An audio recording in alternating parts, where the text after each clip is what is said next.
Hey, what's up, guys? My name is Dakota Pike, and this is the Better Ideas Podcast. This is a show where I talk to creative and interesting people who inspire me to want to learn about them and in turn share that with you. That's the goal. And so far, it's going great. And that's why I'd like to start off today's episode by just saying thank you. Thank you to everyone who's tuned in. Thank you to all the listeners. Thank you to all of the guests so far. And just everyone who's given me feedback. I've got a lot of great feedback. I've got a lot of positive energy since I've started this, and it's been nothing but fun for me. And this is I'm really thankful for this opportunity. I'm thankful for this platform. I'm thankful for the art form, and I'm thankful to all of you guys who have actually given me the time of day and sat and listened to me talk for now what would be a couple of hours at least, if you actually have listened to the majority of the episodes, which I find pretty freaking cool if you're one of those people. So thank you for that. Because of that, I feel like it would be absolutely necessary for me to start uploading this in a significantly better quality. So that's going to be my goal over the next couple of weeks or months. I'm going to go ahead and buy the more expensive package on Libsyn, where I can upload higher quality and larger files. And so that will be, starting now, it'll be a better quality than all of the prior episodes. However, I do have the best quality on patreon.com/betterideas because I'm able to upload the actual audio file itself through that, versus on iTunes, I upload it through a host that then sends it out to iTunes and YouTube and Facebook and all of that. So if you want the absolute best quality on the older episodes, then Patreon is where to do that. But it's gonna be uphill from here. So thank you guys so much for contributing to that. Okay, so in today's episode, I'm going to be airing a conversation that I was fortunate enough to have in my own living room with a man named Gregory Frye. Gregory Frye is my good friend Will's older brother. And Will is a name that you're going to hear on the show on later episodes, because he's somebody who's going to have probably a pretty big role in this show, and probably in the near future. So I'm really looking forward to that.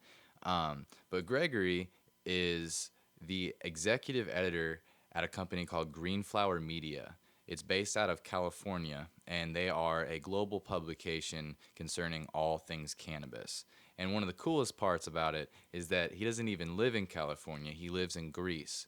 So that makes for great conversation too. So not only is he a cannabis educator for a living and a writer and a sort of Hunter S. Thompson-esque type of fellow, but he also lives somewhere that I've never been. So it's just so interesting learning and talking with him. So Gregory, thanks for coming on the show. And I hope you stop by before you go back to Greece. And I hope you guys enjoy this episode.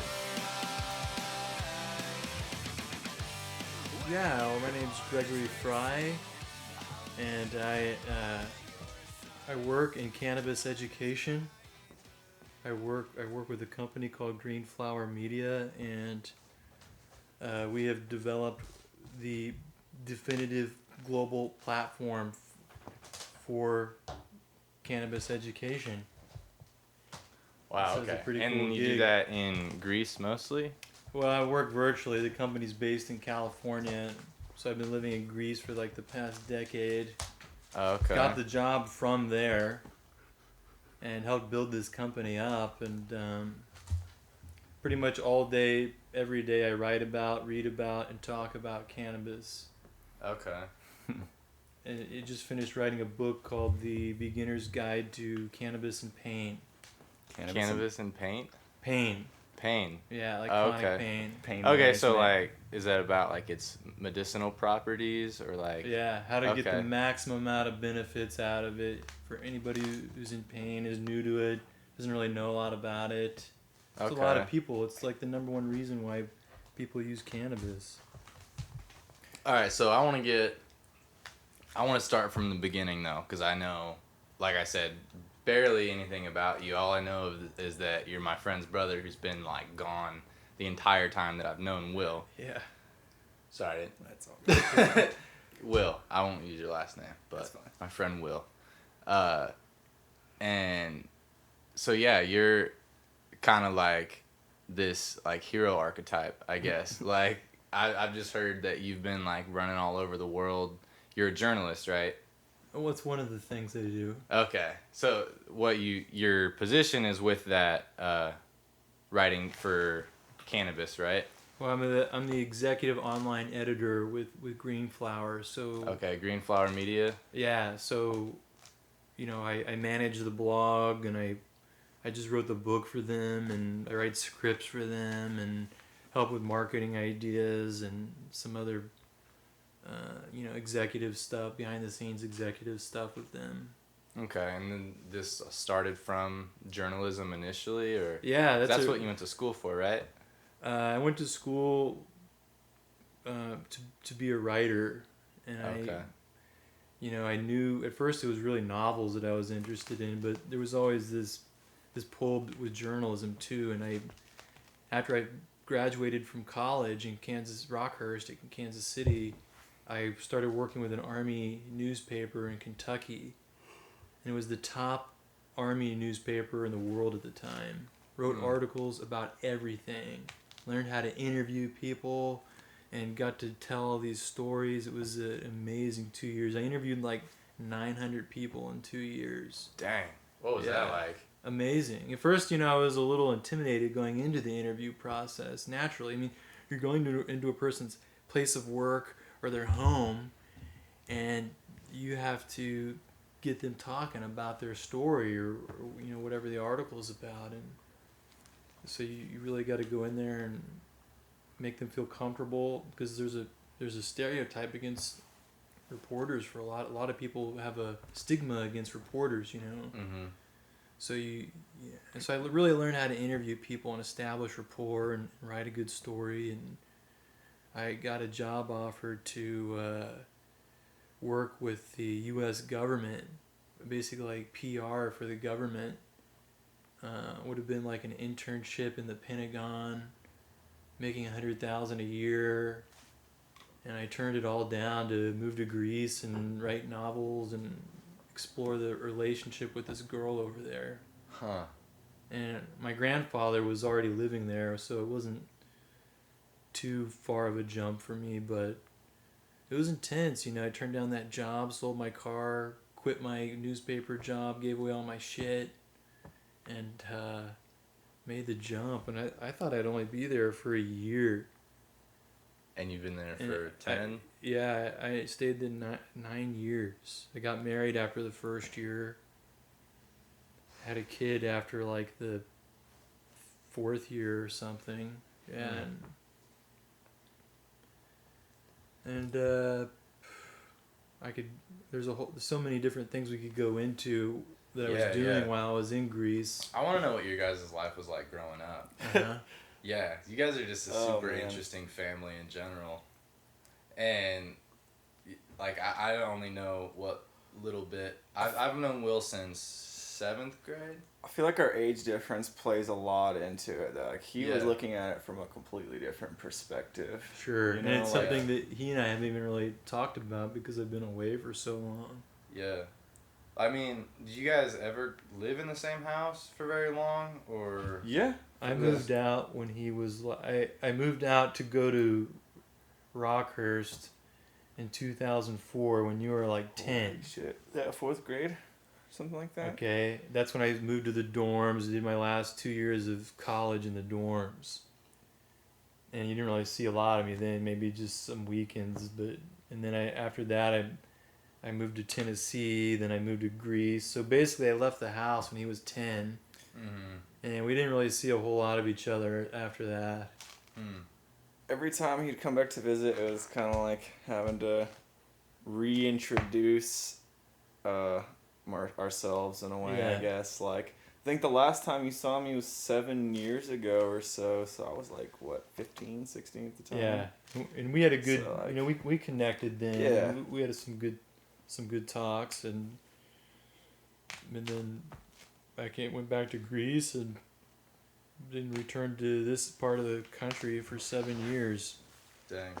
It's like, you guys heard that thing about how they say every 7 years your cells have all like died. You're a whole new person. Yeah, you're a whole new person. So it's like, you guys just introduce yourselves to a new person every time.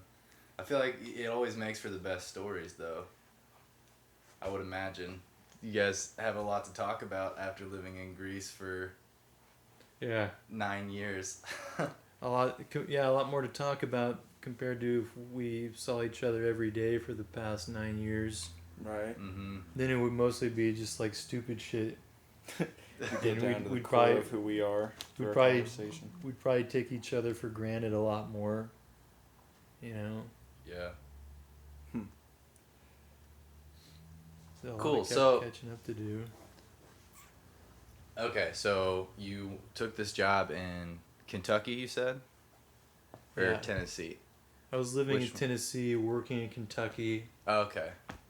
That makes sense. And you said you did that for about 2 years? Yeah. And then what after that? After that, I moved to Greece and Okay. started moonlighting as a teacher at a English school for Greek kids, writing novels during the day and teaching in the evening. And I ended up doing that for 6 years. What's the cannabis culture like in Greece? I mean, I imagine in your profession it'd be kind of difficult writing from a place where it doesn't have a whole lot of traction. Like, what are some of the laws regarding it? Well, it's still very taboo there, and most of the people don't really have a very good understanding of cannabis. And Sounds familiar. like Right. it's extremely taboo, and you know, my in-laws don't know that what I do for a living, let alone that I consume the plant, you know, anytime I have access. And access is another issue there. Most of the stuff I could find there was just covered in pesticides or mold, or I smoked so much bad stuff there. It was after I went to California last year, I realized there's a big difference between good quality cannabis and inferior cannabis. I've yet to ever have like a dispensary experience. Actually, I never went to any dispensaries when I was in California. Really? Even though I had a medical card, I was there for 5 months with my company, and I was friends with the growers, so I would just get my stuff from their surplus They just stock. hand you buds. Never actually, and never had to go into a dispensary really. And California was a weird time. I spent the whole time there writing for Green Flower and living in a really weird town and waiting for something to happen with the company. Wait, when did you live in California? I'm trying to get this on like a timeline, I guess. So I traveled to California from Greece in January of 2016 Okay. for an event with my company. And I was only supposed to stay in California for like a month. And then I ended up staying there for 5 months. Oh, okay. And I was going to move out there, but it took us a lot longer than we thought to raise money. You know, we're such a young startup. Mm-hmm. And so I got sick of waiting around there. So I flew back to Greece after 5 months there. Spent 13 months in Greece, and then now I'm here in Kansas. Hmm. How is the company itself like funded? Like, where do you guys draw income from? Like, because you provide Well, a service. Our business model is we have a platform where people can subscribe for like $18 a month to have anytime access to a library of 250 plus online cannabis classes with the top scientists and physicians and experts all over the world. So you guys are actually providing like scientifically backed content. Yeah, it's unparalleled. Wow. That's awesome. We've also got several conferences on there that we did the video for.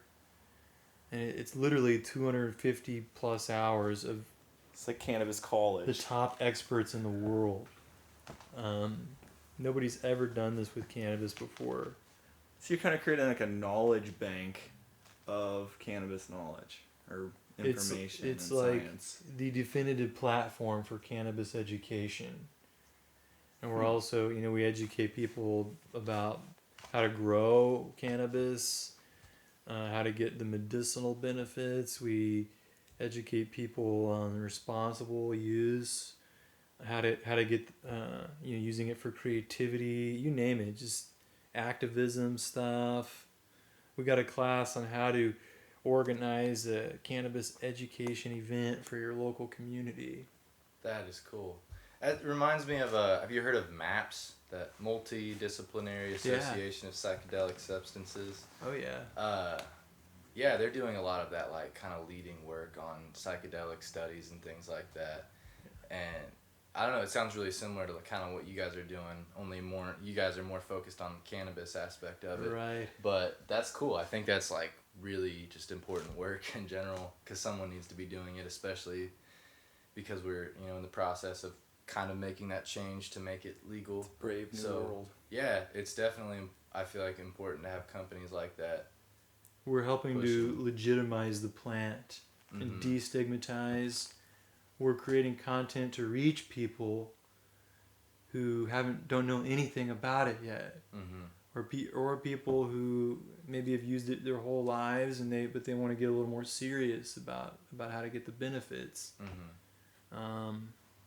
Okay, so you seem like somebody who'd be good to talk about the history of how it became stigmatized. Yeah. And all right, so let's get into that, because I feel like that's important. I guess basically this podcast is going to end up being like a 101 how pot became illegal, and I guess that's your job, is to educate people on this type of stuff. So right. So let's get from the beginning, like, why is marijuana considered something so bad when the science is there? It's not. And things like that. Why are we why is there such a stigma attached to our culture and how we see cannabis?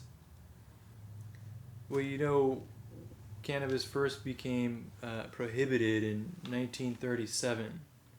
It was called the Marijuana Tax Act, and it was that was spearheaded by a man named Harry Anslinger, who was a bureaucrat, and he had worked with alcohol prohibition for a while, and then he was made head of the newly formed Federal Bureau of Narcotics. And at first his main focus was cocaine and heroin. In 1937?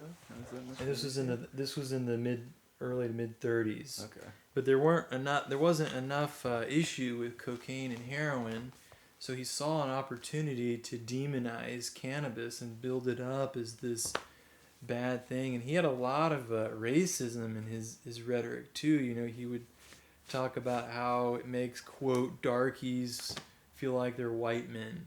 He would say this in public, just totally racist stuff. Or it makes this reefer makes white women want to sleep with black men, and it's outrageous. Isn't that about the time that Reefer Madness came out? He's the one that sparked Reefer Madness. Okay. That was his initial. Where does William Randolph Hearst come into play here? Wasn't he involved in a lot of that too, or pushing that? Because he had his hands in on a lot of industry, like steel mill, and paper companies mill. Was the biggest and cannabis threat. Was on the up, and people were realizing that hemp was a very versatile resource, I guess, that was going to put out a lot of other companies too, right? Yeah, I've seen this proven, and I've seen it debunked, and I've seen it proven again, and the idea goes that one of the reasons why hemp became illegal, and hemp, by the way, is the same thing as cannabis, it just doesn't have very much THC in it. Because William Randolph Hearst, he was this big newspaper tycoon, owned all this property with forests on it, and he would have lost a lot of money in the paper industry if his trees weren't used. So I think that's part of the. With Anslinger, he actually fooled Congress. They didn't know he was calling this thing marijuana, and everybody back then knew it as cannabis. Marijuana was like a Mexican slang word for it, and so he painted this horrific picture in a testimony to Congress, and I've heard that it was they passed the Marijuana Tax Act in like 15 minutes. There was zero science behind it, just a bunch of scary stories. The American Medical Association tried to fight it, but it was too late. They were too late, and a lot of physicians lost their medical licenses. And anyway, he Anslinger ended up taking his message around the world. It was so popular. He actually died a drug addict and a drug dealer, by the way. I'm assuming not cannabis. No, like morphine. Yeah. And the Marijuana Tax Act didn't actually make cannabis illegal. What it said was impossible to obtain. Yeah, you had to jump through all these bureaucracy. bureaucratic red tape to get a license to possess or sell cannabis, and it was so difficult. Basically, the Federal Bureau of Narcotics, they could, if you didn't go through exactly the way they wanted, they would arrest you. And Timothy Leary actually challenged that. He took that to the Supreme Court in the late 60s. And in 1969, the Supreme Court actually ruled the Marijuana Tax Act unconstitutional, which is when Nixon came out in 1970 with the Controlled Substances Act, which we have in place today, where you have all of these categories. Like Schedule 1 is the most strict category in the Controlled Substance Act. Cannabis is in Schedule 1 right now. Because of Nixon. And Schedule 1 is reserved for substances that have zero medicinal value and high potential for addiction and abuse. Cocaine is a Schedule 2. It's a little less strict. Really? So according to the Controlled Substances Act, cannabis is more dangerous than cocaine. Okay. Isn't like 1 in 4 people will die the first time they try cocaine? Something like that. I know it's a lot higher than cannabis. Yeah, I don't know anybody who's ever overdosed on smoking. Is there any record of anyone ever overdosing on cannabis Well, as far as we know? People overdose on it all the time. It just doesn't have lethal consequences. Oh, okay. You overdose on cannabis, you maybe get a little anxious, paranoid, or you get really tired. If you overdose on an edible, you're going to be very uncomfortable for several hours. It's not overdose in the way we think of it, though. Yeah. So, it's Schedule 1, even though there's science to back the fact that it does have medicinal properties. And well, here's the real irony that a lot of people don't realize. Is in 1970, Congress could not agree where to schedule cannabis. Some said Schedule 1, some said Schedule 2, 3, 4, or that it shouldn't be scheduled at all. So they impaneled a commission led by a guy named Raymond Schaefer. And they set out to do the most thorough scientific investigation on cannabis that had ever been done by the U.S. government. And at the end, they came back with this huge report that just debunked all the misconceptions that people had about it and actually showed medicinal value. And they proposed to Nixon that cannabis be descheduled, decriminalized. Adults should be able to use it however they wanted to. And Nixon completely rejected this out of hand, and he went ahead with it as a Schedule 1. And in 1994, one of his top aides, John Ehrlichman, actually told a journalist, I think it was for Harper's Magazine, that they knew there was nothing wrong with cannabis. They used it as they used the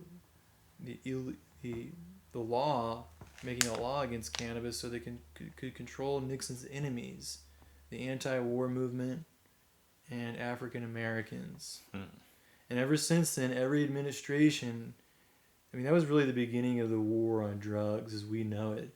And every administration since then has used it to their own advantage in some way. And we have to get to a point where we actually decide, is cannabis good or is it bad? We can't have any of this middle ground stuff. yeah, Because as soon as some bus driver gets into a terrible wreck and kills a bunch of people and has THC in his blood, they're going to blame it on the cannabis. unjustly. Even though he might not even been high, it could have been from cannabis he smoked 3 days before or something. Yeah. And did you know, by the way, speaking of having cannabis in your blood and getting into car accidents, did you know that what stays in the blood for a while, especially if you use a lot of it, but Reuters published a finding on this in 2014 that 80% of head trauma victims, head trauma victims with THC in their blood were 80% more likely to survive. Wow. Because THC is a neurogenerative and it helps create new brain cells. And cannabis also has neuroprotective properties, protects the brain cells. In fact, the United States government actually has a patent on using cannabis as an antioxidant and a neuroprotectant.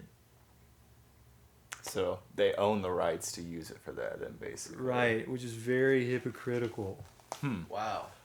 Because they've got it as a Schedule 1. And the DEA, I was listening to a woman who used to work for the DEA. She joined the DEA in the late 90s in Texas. And her superior, I don't remember the guy's name, but he told her straight up, first day, we know cannabis is safe, we know it's not a problem, but we will never give it up because it's our cash cow. The DEA makes a lot of money off. Well, they want to. They're not making any money off of it right now, but and everybody thinks, well, we have to tell the DEA to leave cannabis alone. The reality is we have to change the law through Congress. There's actually a bill in Congress right now. So, do you think that there are people? I don't want to be that conspiracy guy, but sometimes I guess in situations like this, like it's kind of hard not to see that maybe one of the main reasons that it is still illegal to this point is just because there are people whose best interests it would be to keep it illegal for profit or for control or what, you name it. So do you think that is basically the only reason that it's still illegal at this point, I guess, since it kind of was from the beginning? Definitely. We've got a lot of vested interest in prohibition. The pharmaceutical companies alone would lose billions of dollars if everybody suddenly had access and education around cannabis. Because they lose money when we get better. Which is why they can have you on a pill like Nexium for 20 years, even though it actually makes the stomach issues worse. So, would you say that, like, how would people accept cannabis? I mean, like, is the social stigma surrounding it like a matter of it being drilled into people's heads, or do you think it's like a decency thing? Because there's people that genuinely believe, like, mind-altering substances like that, or like it's dogma to like partake of. Like, will people accept it in like the Bible Belt? I mean, how do you convince states like that where it's not so difficult to convince people that it's bad? Because it seems like some people are more willing to, view it that way, depending on where you are, like, geographically. You're basically talking about how do we tackle hardcore prohibitionist thinking, and I think it starts with understanding what people are afraid of, and honoring those concerns, and taking the time to engage with them and address those concerns and show them, the recent findings, and hopefully you have to get people to that space, because they can get very excited about this issue. They see what's happening with the legalization unfolding, and they have ideas about cannabis they've had their entire life maybe, but they never really asked where this information came from. They maybe haven't seen any of the new information. And I talked to my grandfather about it the other day. And if I can talk to him about cannabis, I can talk to anybody about it. That was not easy. Yeah. He could not even articulate. He was so upset. And he had to get off the phone. Why do you think that people... We were actually having a conversation the other day about cognitive dissonance and like this idea that people like believe something, but they don't really believe it because they don't really even know why they believe it. And it seems like there's a lot of people who, I guess, have been reinforced a lot of these ideas their whole life, like marijuana being a scary thing. You know, like what are people afraid of to, I guess, let go of those ideas? Is the irrational fear like learned, or is it just kind of like a communal, like societal thing? I guess that kind of goes hand in hand, though, doesn't it? I guess that would be the question of nurture versus nature, but it just seems like there are people like I know so many people who have that stigma in the back of their mind when you bring up cannabis or A bunch of drug like there are users people and who potheads. I wouldn't talk about cannabis with in my life just because I know how they feel about it, but I don't know why they feel that way other than it's how they were raised, you know? I think it's a great question to be asking ourselves, and I think it's really sad when we have a subject like that that's taboo, and so we just don't talk about it. I think that with the people in my life, I want to be able to talk about any subject and be able to engage in a conversation about it without getting upset. And to do that with sensitive subjects, in this case cannabis, you know, to have any good conversation, you have to have a good balance of candor and curiosity. And when people are really fixed on an idea, that curiosity oftentimes subsides, and you just have candor, and to where they want to express their view, but for some reason they can't really handle another perception. And you see that not just with cannabis, but a lot of political issues too. Yeah, that polarizing of opinions, I guess. Where it's easier to paint people in the corner than it is to explore them, I guess. And you see people getting into arguments about politics, you know, just like that. So touchy right now, and so that's why I don't get into political conversations with anybody unless I sense that ability to engage in an objective way, because ultimately it's pointless to talk politics with somebody unless you're actually going to engage in political activity. You're never gonna convince anybody to switch sides. It's pointless. What's the point? Yeah. Like with cannabis, though, this is different because this is something that really applies to all of us. We all have endocannabinoid systems. You know the endocannabinoid system? Yeah, it's something that we're actually like all born with, right? And it's what our body uses to process the cannabinoids from THC, right? Right. It's a cell level system, and it's made up of receptors. We call them cannabinoid receptors. It's one of the most popular types of receptors in the brain. You've got it all through your central nervous system.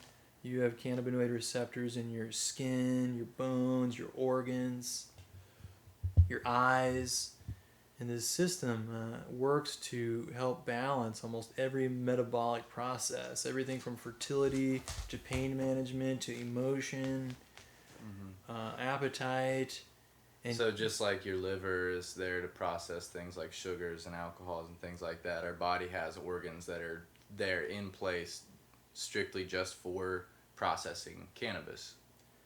Well, these receptors basically, without cannabis, there's another compound that they work with that our body produces. We call those endogenous cannabinoids or endocannabinoids, which some of the compounds in cannabis actually mimic what our body already produces. And because this endocannabinoid system is so important really to establish and maintain human health, it basically tells everything in your body what to do. And it's like the conductor of the symphony of your body. And the thinking is now for a lot of illnesses and pain situations and you name it, could start with be rooted in some sort of dysfunction of the endocannabinoid system, and cannabis just happens to be nature's perfect supplement for this system. You can also take care of it through proper nutrition, exercise, regular exercise, and meditation is also very good for the endocannabinoid system.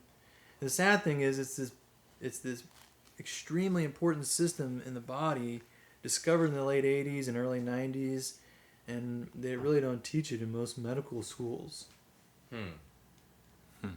But pharmaceutical companies know about it because they're constantly trying to crack the system's code with their concoctions. You know, They already have the solution, but they're trying to deduct their own solution that they can market to kind of they know kinder to. Well, the So is that how you get some of those like synthetic marijuanas and things like that? Is that a byproduct of that, do you think? I don't even know. The only thing I That know, shit's some whole different. I don't know a whole lot about synthetic cannabis other than it's extremely dangerous. Yeah, I've heard that. I've heard it's not at all the same either. Is cannabis like the only unnatural source of cannabinoids in humans? Because we do produce the cannabinoids on a very small level. Like, is it the only supplement that we know of as like to provide additional cannabinoids? I think there are other plants that I can't remember right now. I know pepper, fresh black pepper, has a terpene in it called beta-caryophyllene, which actually works with it's the only terpene that binds with the cannabinoid receptor, the CB2 receptor, and it helps sort of enhance, it wakes the receptor up a little, it stimulates the receptor. You ever smoke a little bit of black pepper? That's why if you get anxious from too much cannabis and you smell some fresh pepper, it can help you relax. Are you familiar with Terence McKenna's work on the stoned ape theory of evolution or anything like that? I know a little bit of his work. I know his brother, Dennis McKenna, I'm in touch with. Really? But, yeah, I helped Dennis and I reached out to Dennis after I heard him on the Joe Rogan podcast. Mm-hmm. And he helped promote the health summit, Cannabis Health Summit that we broadcast the other month. Okay, so you've done work with him then, basically. A little tiny bit. Yeah. Would like to do more. Yeah, I like their work on, like, he's kind of picked up the torch on what his brother had been doing for years, but their theories of how humans might have actually evolved sort of symbiotically with certain medicines or plants or substances, and that you could attribute maybe our higher brain capacity in comparison to other species to that symbiotic relationship with other with plants, so to speak. Like I guess the stoned ape theory, that maybe somewhere along the line, whatever humanoid species we were before this found cannabis or some form of psychoactive plant and ingested it, and that could actually cause us to have gotten past that sort of level of consciousness. I think that was like the turning point for elevated consciousness. Well, these, a lot of psychedelics are certainly the basis for many religions. Mm-hmm. And I don't think it's a freak accident that we have these substances in nature that interact with our minds and our bodies the way that a lot of these plants do. Mm-hmm. I guess, do you believe in like that sort of plant intelligence that Dennis McKenna talks about? Definitely. Yeah. It's an interesting concept. I'm kind of new to it, but I listened to that podcast also that he did with Joe Rogan. And that idea kind of blew my mind, to be honest, but it makes a lot of sense, that this idea that, there is, I guess they call it Gaia, that plant intelligence is, in a way, trying to tell us something or trying to help. Yeah, and here we're kind of talking about psychedelics. Yeah. And learning from the lessons that they have to teach us.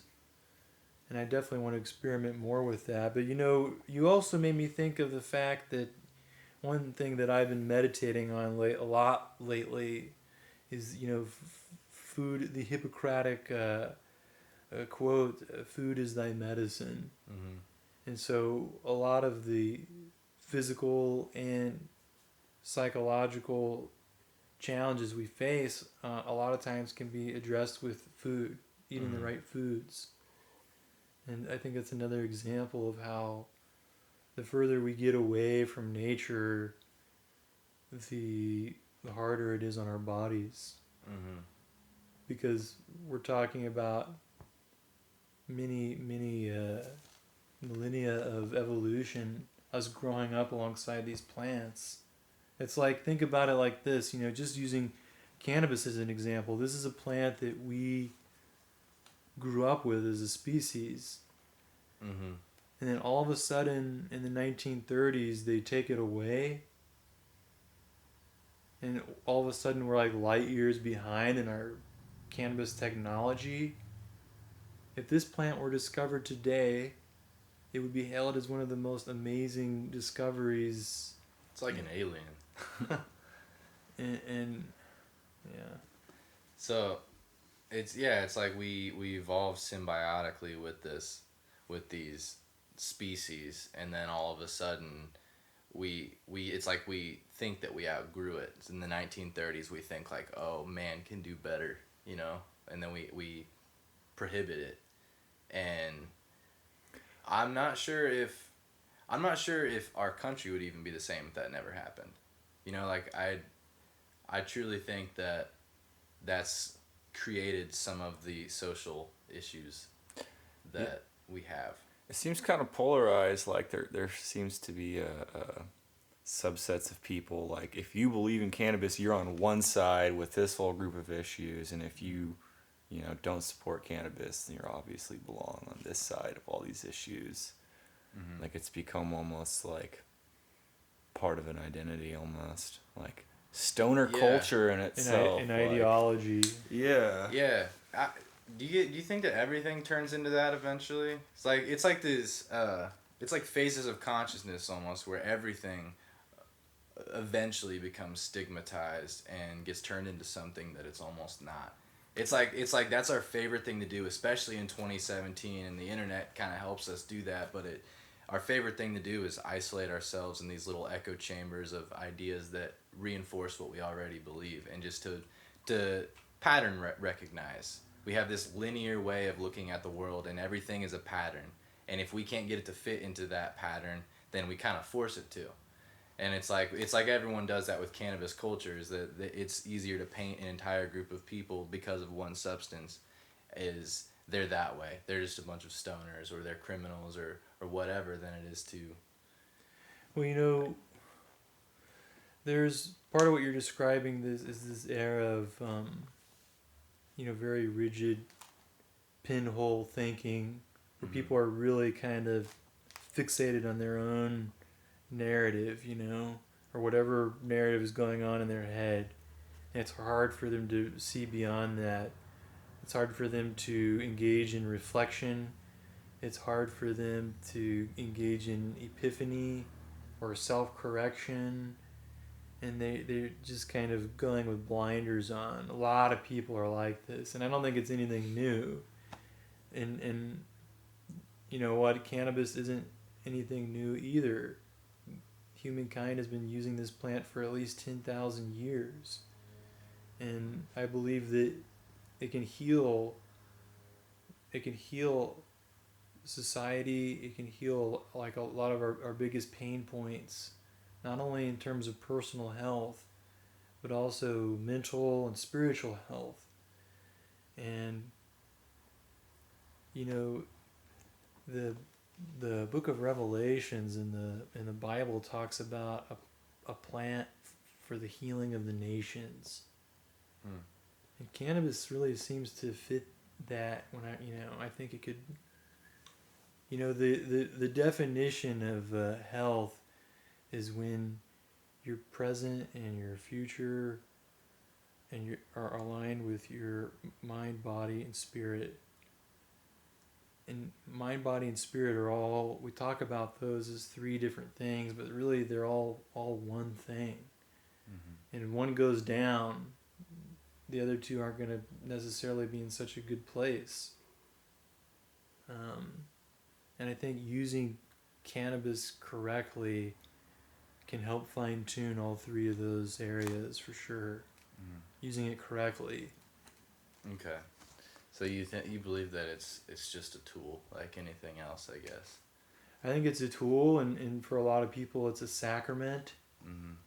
I view it as a sacrament, but I also use it for depression. I use it for ADD. I use it for tendinitis in my hands. And I use it to, unwind and have fun when I want to stop working. And I also use it to help me work sometimes. Actually, a lot of times. But if I use it too much, if I'm constantly exceeding my therapeutic dose, then I'll start to experience a lot of the side effects like foggy thinking, feeling drowsy all the time, not getting as much work done. It's one of those things where the more a person uses, the more side effects you'll get and the fewer benefits. And a lot of people are using way more than they need to without ever realizing it. And so they gain from it and they enjoy it and it helps them in some ways, but they could probably get 10 times, 100 times more benefit if they used less. Yeah.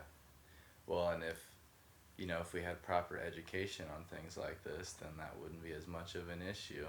Being that it's a Schedule 1 and it's that kind of puts a damper on things, but that's why your type of work is really important for this. But I call it my wet dream job. You made it. Nice. Well, we're getting close to an hour, so that's usually about all I can upload off of Libsyn. So yeah. LearnGreenflower.com. Yeah, greenflower.com. And is there do you have a website or social media? LearnGreenflower.com. LearnGreenflower.com. Yeah, free. Okay. We do free broadcasts every Thursday, and these are educational classes with experts from all over the world. And on August 12th, I don't know when this is going to be up, but on August 12th, we're broadcasting a mini summit, a CBD summit. 3 hours of CBD, everything you wanted to know about CBD. Cool. Awesome. Well, thanks for doing this, man. Yeah, man. I'll have to do it way more often. Or I guess when you're in town. You're going to be in town for 2 months, right? Yeah. Cool. Awesome. Hey, everyone. Thanks for sticking around till the very end. Gregory, thank you for having an amazing conversation in my living room.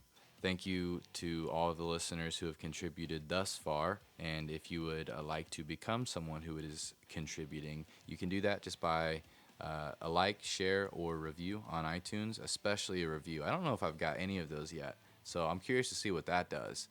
Also, the main platform that I'm using is patreon.com/betterideas. That is where you're going to find the best upload quality for everything so far, and where you can actually monetarily contribute if you choose to do so. So that's the absolute best way. You can also just shoot me a message on, Instagram, Facebook, Twitter, all of that. I just made a Twitter. I'm just kind of getting into it. So you can follow me at Dakota Scott Pike. Scott spelled with 1 T. I'm going to be using that a little bit more, I think. I'm starting to like the platform a little bit more. So we'll see how that goes. But, yeah, I had a blast. Thanks for tuning in, guys.